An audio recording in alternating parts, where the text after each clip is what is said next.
Bush 43, George W. Bush, or also sometimes I'll call him Baby Bush. So let's go ahead and get our notes out. Let's fill in our basic information up here at the top. President George W. Bush. Years in office, 2000 to 2008. Party is, of course, going to be Republican, just like his daddy. And the presidency of George W. Bush. I'll be honest with you. It does not start off that well. His election is one thing. The 2000 election is one thing that I really, really need to focus in on. So go ahead and pause this and get it down. This is all going under 2000 election, and then the very last one will go under Bush versus Gore. So pause it, get it down. Okay, so let's go ahead and get started. 2000 election was the closest election since Nixon-Kennedy in 1960, and it has been the only disputed election since actually the 1876 election, the Reconstruction election of Tilden versus Hayes. The entire dispute comes from pretty much one state, Florida. You need to understand that while Clinton left office and he was very much still kind of liked, he did have that Monica Lewinsky shadow hanging over his head. The other thing you have to understand is that his vice president, Al Gore, is going to run for office, and while he is somewhat riding the coattails of a very good decade economically of the 1990s, he also does have that I need to make my own persona away from Bill Clinton. And so what happens is this election is pretty much razor thin. It does come down to one state, though, having to be recounted. In a presidential election, you know that the people elect the president. However, they elect him through the Electoral College. I need to make sure that you put that out somewhere and circle it, okay? Because the entire point of this discussion over the election of 2000 is a flaw in the Electoral College. Now, people vote for president, and back in 2000, they used to actually have these things called hanging or dimpled chads in Florida. I'm going to put a picture up right now. I need you to make sure you look at this picture. There is a woman on the right side of the screen, and she is looking at what looks like a piece of paper with some holes in it. What people used to do is they used to stick a piece of paper into a machine, and then they would punch a hole through the person they wanted to vote for. Well, in Florida, there is going to be a problem with their machines. And a lot of people are thinking that they are voting for Al Gore when in fact they vote for Baby Bush. And when this comes to light, of course, when the election is too close to call, literally on the eve of the election, okay? They're like going and they're showing states turning colors. You know my electoral map looks like this, okay? And as they're calling states, oh, this state goes blue for Gore and this state goes red for Bush, all of a sudden, Florida is called for Bush. But because of the fact that it was only by about 10,000 votes, and you got to think about it, in a state full of probably millions upon millions of people, 10,000 votes isn't very much. When they call it for Gore, Bush, everybody throws a fit in the Gore camp.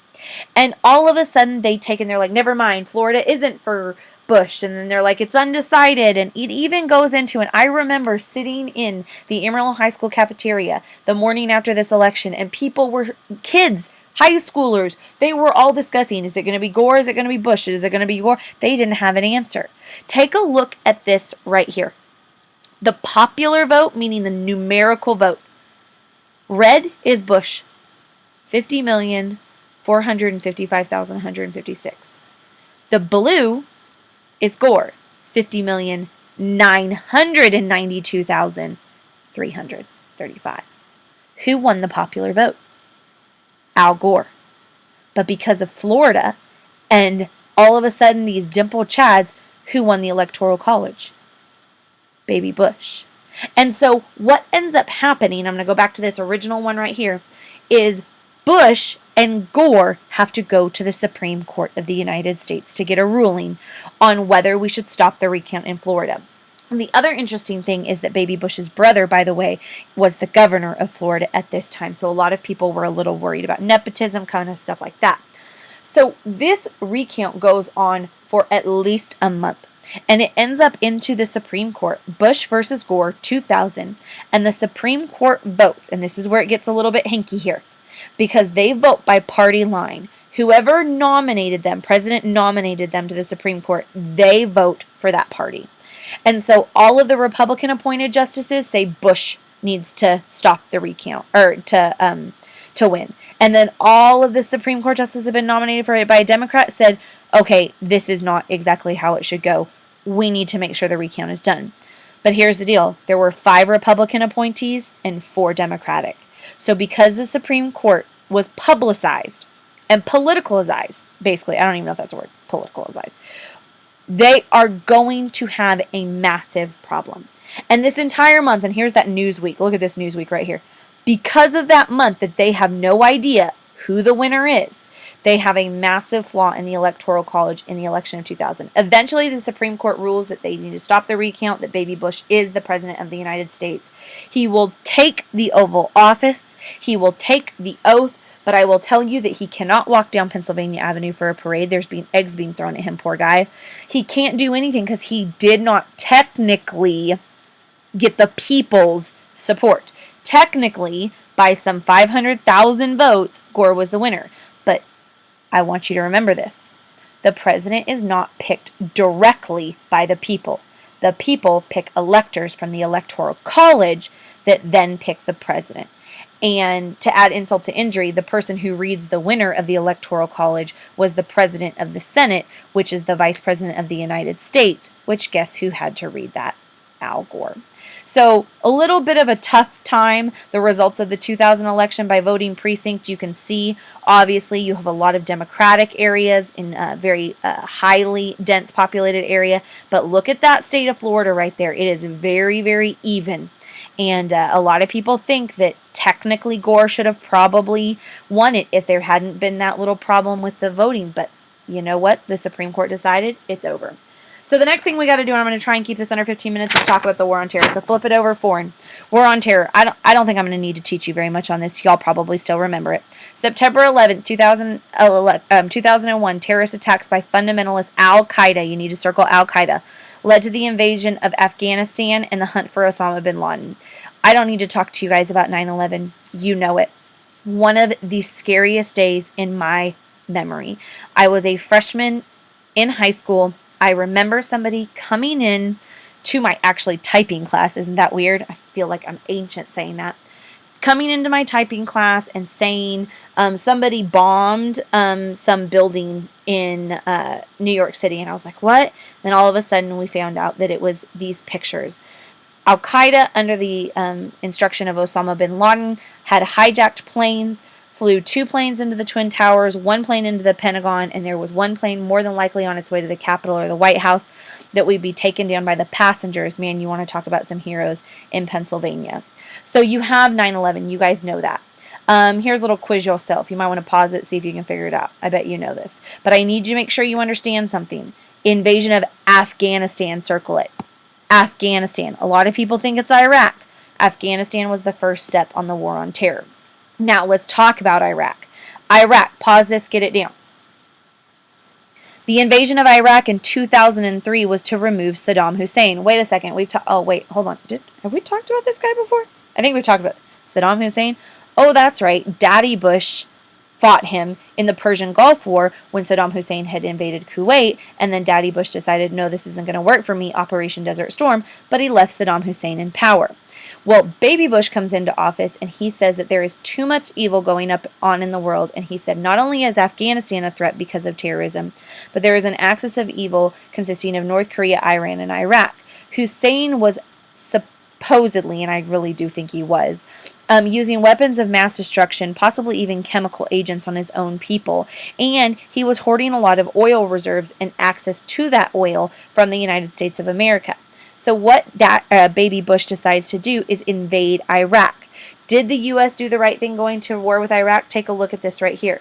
A lot of people in the very beginning said yes, but you'll notice that it slowly but surely goes down. And did we do the right thing? And in August of 2010, only 37% said yes, whereas in the beginning, 69% said yes, whereas opposite, the no's go up. A lot of people think that what happened in Iraq is the fact that we needed access to that oil, and Baby Bush and to be honest with you, saw an opportunity to go after the guy who had kind of messed up his dad.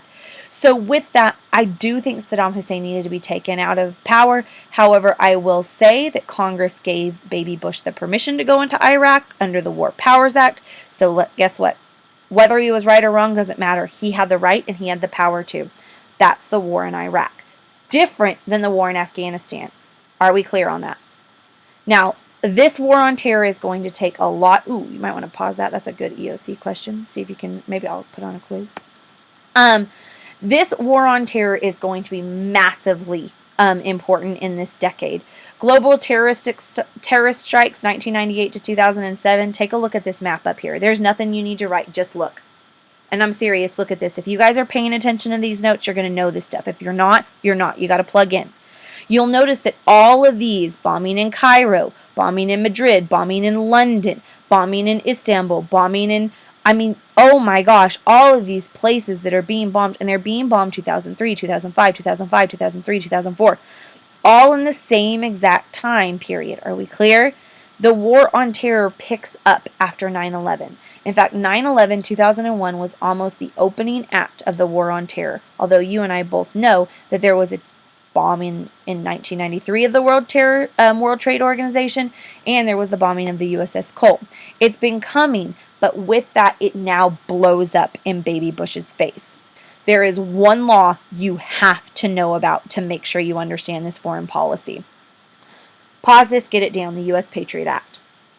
Okay, let's talk about the U.S. Patriot Act of 2001. Passed because of the 9/11 attacks, it actually stands for uniting and strengthening America and providing the appropriate tools required to intercept and obstruct terrorism. That's where they get Patriot. It actually is a little bit of an acronym. But here's what it does. It gives law enforcement a greater power to search all communication in effort to prevent another terrorist attack. You'll notice these cartoons right here. This one's saying Uncle Sam's got big ears. He's listening to your phone conversations. This one right here, it's a little scary. The Patriot Act was basically made by cutting up the Constitution. Some people believe that we have a right to privacy. In fact, I want you to write that big old capital letters somewhere on your paper. You notice we don't have a lot to write on this one. A right to privacy? Question mark. Is there anything on the Bill of Rights that say we have a right to privacy? Is there? Well, they're saying that soldiers can't be quartered in our homes. That's the Third Amendment. There is no illegal search and seizure. Some people think that that means a right to privacy, but does it say there is a right to privacy? And remember, in times of war, and we're in a war on terror, okay, do we have to have a little bit more power?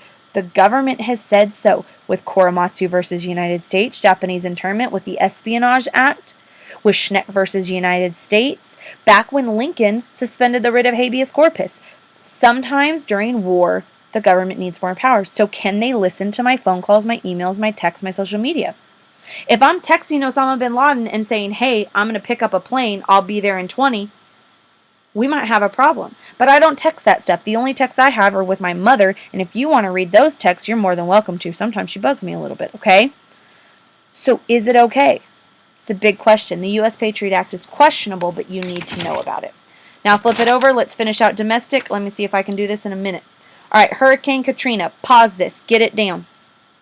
Cause. Category 4 or 5 hurricane hits New Orleans, Gulf Coast in 2005.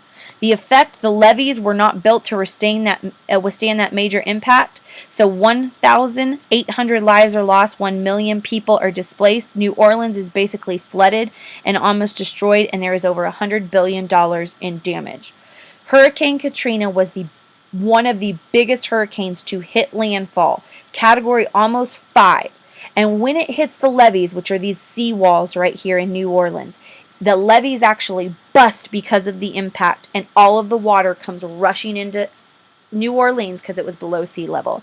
It becomes a massive standing pile of water. Look at this right here. Right here, over 2 feet. All of that is underwater. Of course, the most famous is probably the Superdome. But look at all of this flooding. The only people who are really left are going to be your low income and your elderly. And so a lot of the times people are seen as the fact that President Bush did not send in troops immediately to help these people. Basically, it's seen as he was racist. It wasn't necessarily true. However, FEMA does not respond as well as they should have. You need to make sure you understand that. FEMA gets the blame for this, and it's going to be massively horrible. Massively horrible.